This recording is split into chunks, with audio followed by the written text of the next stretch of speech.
রাতে বাঁধাকপির তরকারি সরঞ্জাম দিলাম। এখানে বাঁধাকপি কাটা, এখানে টমেটো কড়াইশুঁটি আর রুটি করব। আমরা মা মেয়ে দুজনেই ফুলকপি খেতে ভালোবাসি, কিন্তু এক আধবার বাঁধাকপি করতেও লাগে আর খাওয়ার একটু টেস্টটাও পাল্টায়।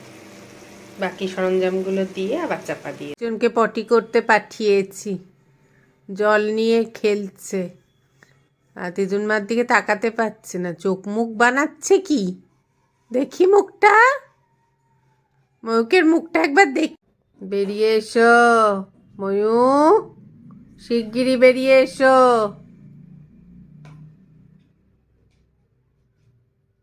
দাঁড়া, শীতকাল না গরমকাল বোঝা যাচ্ছে না তো।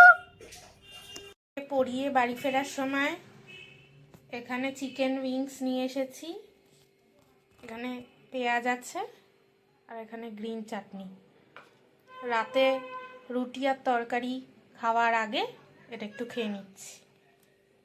রাতে আর রুটি তরকারি খাওয়া হলো না, রান্না করা থাকা সত্ত্বেও বাওয়ার্চি থেকে এখানে আছে ডাবল এগ চিকেন রোল আর এখানে আছে এগ মোগলাই পরোটা।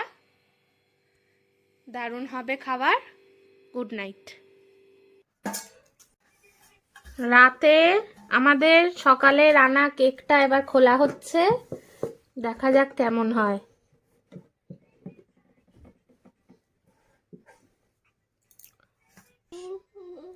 এই যে বেরিয়ে এলো চকো ওয়ালনাট কেক বিস্ক ফার্মের, দেখে তো দারুণ লাগছে।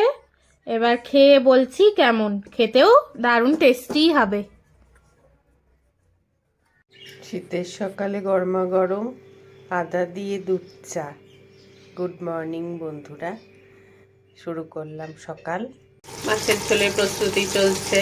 ঝোলের প্রসেসর কি দেখাবো, মাছ ভেজে তুলে রেখে আলু ভেজে কালো জিরে কাঁচা লঙ্কা নুন হলুদ দিয়ে ধনে পাতা দিয়ে ফুটিয়ে নামিয়ে নেব। একের পর এক ভালোই খাওয়া দাওয়া চলছে।